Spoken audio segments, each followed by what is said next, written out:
He might not have all the options, that's true. You're going to see that. But he certainly has certain choices. Okay? Hold on one second. We're going to get to it. You're saying 100% right. You're talking about an extreme as far as a blood person who's murderer versus I'm talking about an extreme, but it's true in every situation in life. Everyone has certain tendencies that this is why when a guy comes to court in Jewish law, you can't say, hey, you know, he was raised bad, you know, why don't you go lie on the couch and we'll talk for 25 years and he won't train you properly. That's irrelevant. I mean, that may be true. That's his challenge. But we do say everyone has the freedom. And what we are trying to understand tonight is, how does that work with certain things being dictated in life?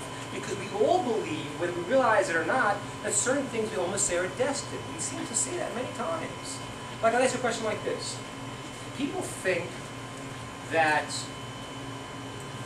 how long they're going to live was destined by God. It's a tough one. What do you think? No? Yes? Yes. No? We have a few no's, we have a few yeses. Maybe. And a maybe. It's good. It's good. Now you know it's a Jewish class. I see. What? That's good. It's an inside joke. It's good. So yeah. Every year. What's that? Every year. Yeah, that's a problem. We talk about Rosh Hashanah. We get judged what's going to happen for the year. So it seems certain things are predestined.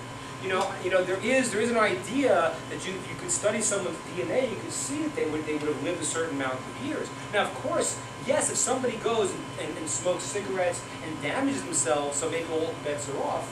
But there is a thought that a person may have a certain amount of time and the body will be able to go.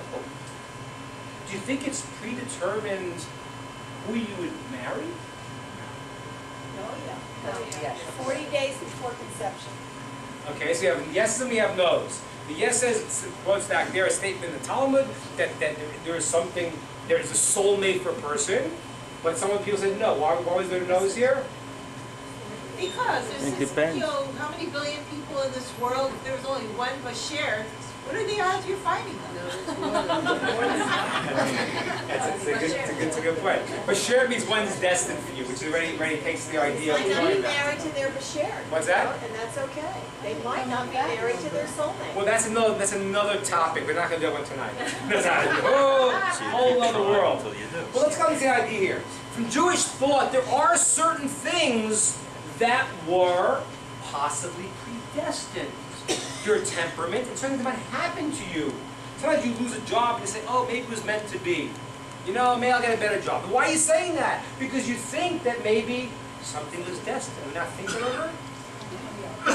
So, we're free or not free? And here's the first simple answer we need to know.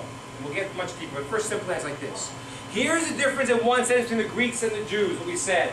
This was the battle the sages had with the Greeks. The Greeks said you were determined on whatever you did right or wrong also. Oedipus, when he kills his father, that was a wrong deed. That was bad. But he was determined. He had no way to run away from that. We don't say that.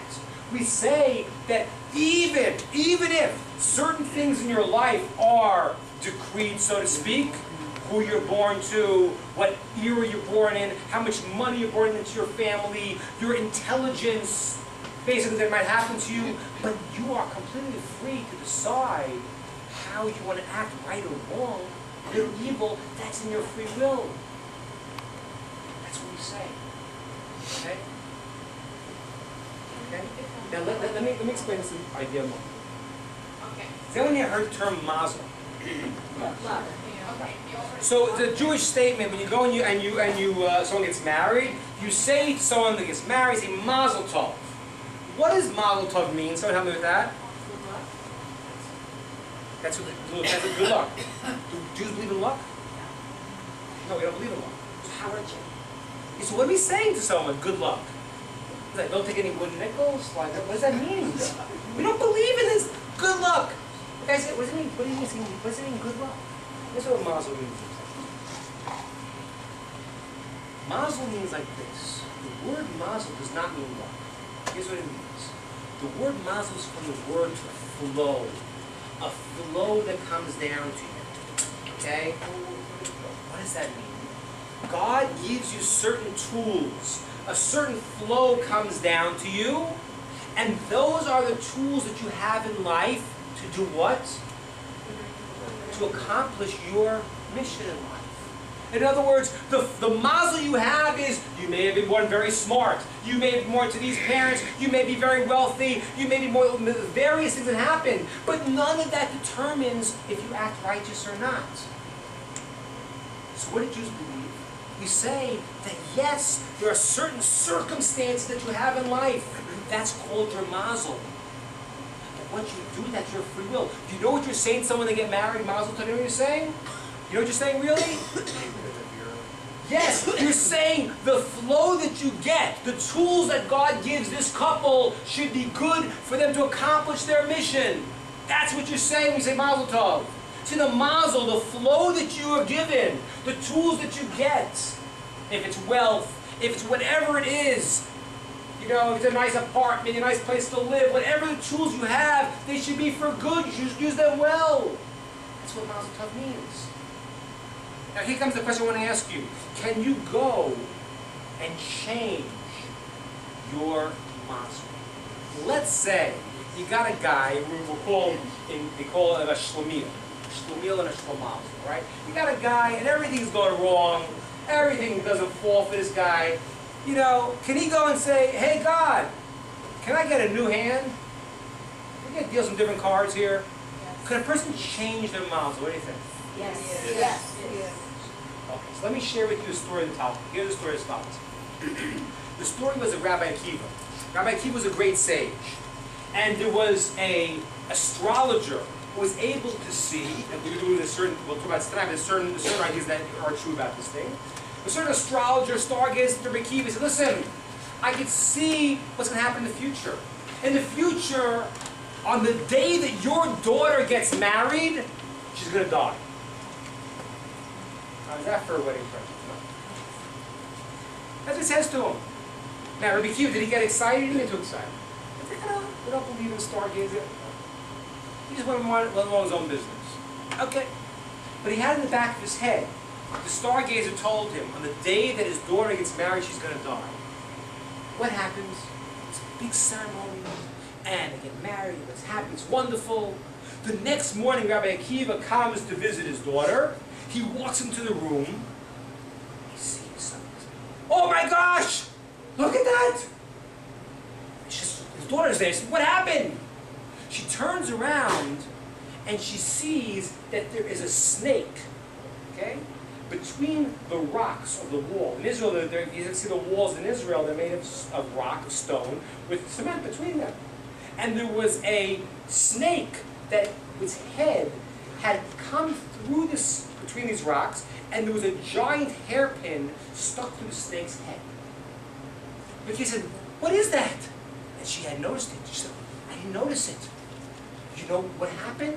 Last night, when it was very dark in here, I couldn't see in the room, we didn't have any more candles, I had taken out my hairpin, and I stuck it back behind me between the stones of the wall. And she inadvertently stuck it through the snake's head, was about to bite her. Rabbi Akiva said, it's amazing. Tell me, do you do anything special? And she said, I don't know. During the wedding, there was a poor person came who wanted food, they had nothing to eat. Everyone was having a great time dancing, singing. No one paid attention to him. So I went over and I gave him my plate of food. And Akiva said, you did a great thing and you saved your life. What does that mean? That means what? What does it mean to you about fate? Are we bound by our fate, or can we change it?